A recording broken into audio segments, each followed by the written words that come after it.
Hello and welcome to this quick tip on using the new Planar Light feature that comes within KeyShot, as well as how you can position those physical lights using the new light positioning tool. So under the Edit drop-down menu and the Add Light Flyout, you'll find this new Planar Light option. When you select to add this into your scene, it will position it in the middle of the KeyShot environment. It will also open up the new lighting positioning tool. Within here, you've got your different position presets, where you can simply click on them to move that light source to gauge whereabouts you may want that light to start off. Along the top, you've also got different options for being able to position it, such as 90 degrees from a certain area within your scene.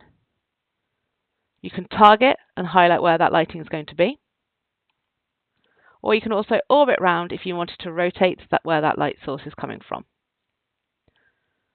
Holding down the Control key, if I also use the scroll wheel, I can zoom closer in or further away from my model, depending on how I want that light to look.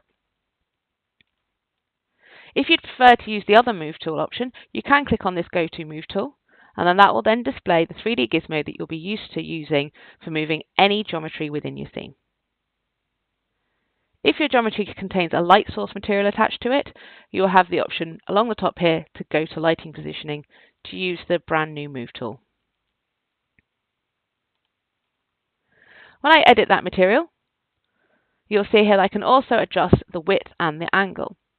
If you click on the link icon next to the width, you can then scale up or down the width and height to the same options to make the light as big or as small as you want them to be.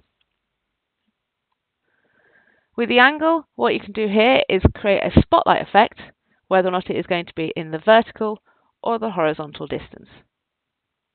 So you can already see that your planar light gives you more parameters that you can change, so more flexibility with your lighting.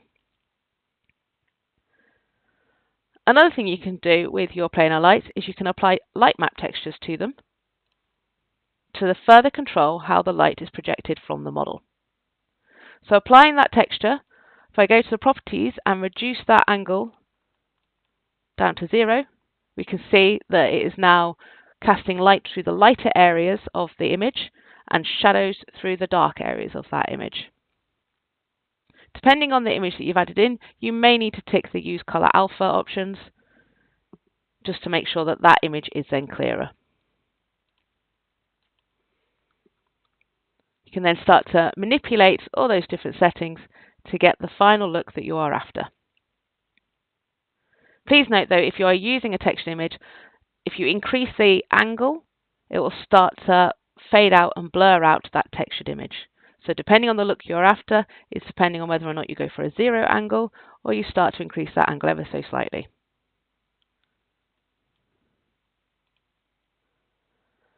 And that is how you can add in the new planar light feature, as well as use the new light positioning tool. Thank you for listening.